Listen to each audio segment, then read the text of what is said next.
In the beginning, there was darkness, and darkness was covered with darkness. Then came the light with a sound.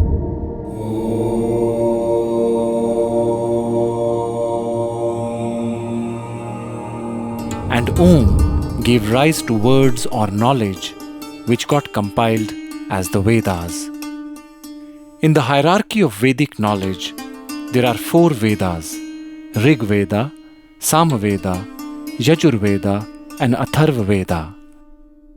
Then comes 4 Upvedas or Sub-Vedas, 6 Upangas or components, and then 6 sub-components, out of which 1 is Yoga.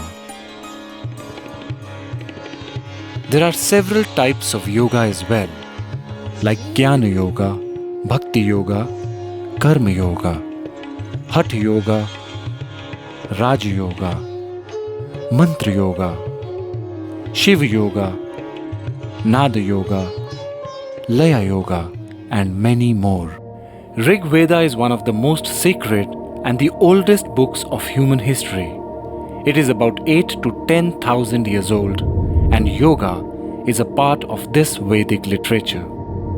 Maharishi Patanjali, considered to be the authority on yoga, propounded yoga nearly 5,000 years ago. Lord Krishna and many saints of India have also spoken about yoga.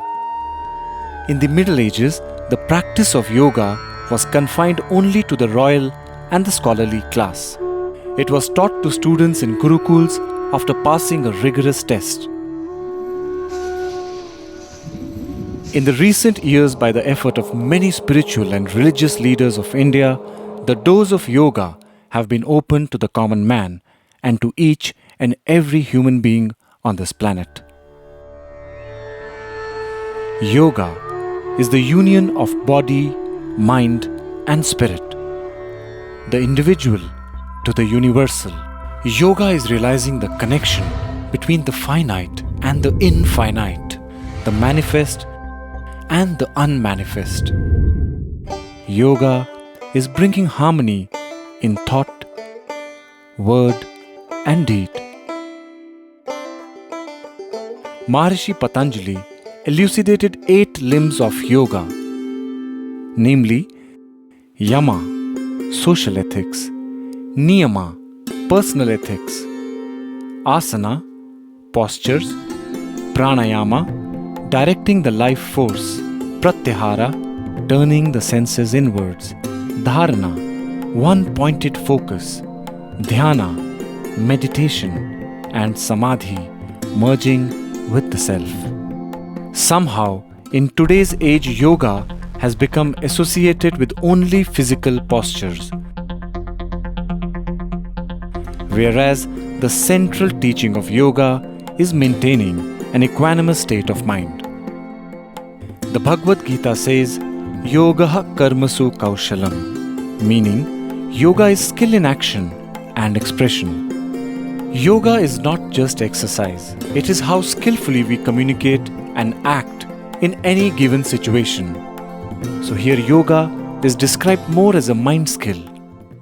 It means you could be watching a sunset, doing your job in office, or cooking at home. If you're doing it out of joy and love, you are a yogi, a karma yogi. The same action devoid of any love or care is not yoga. Krishna says in the Bhagavad Gita, Samatvam yoga uchyate. Equanimity in the mind is a sign of yoga. The ability to remain centered in adverse situations is yoga. Whatever brings us back to our nature, which is harmony and joy, is yoga. While postures make the body healthy, pranayama and meditation take the mind deep within. Uniting diverse aspects of life, of existence, is yoga. See, every baby is a yogi. The postures definitely the baby does, but its attitude, the way it breathes, the perceptual ability, the sharpness, all these qualities of a yogi, a baby exhibits. Wonderment is a preface to yoga. Vismayo Yoga Bhumikaha. The wow we experience many a times in life is a prelude to yoga. Anyone engrossed totally in anything one is doing is yoga. Tada drashtu swarupe avasthanam. Yoga is being established in the seer, the drishta.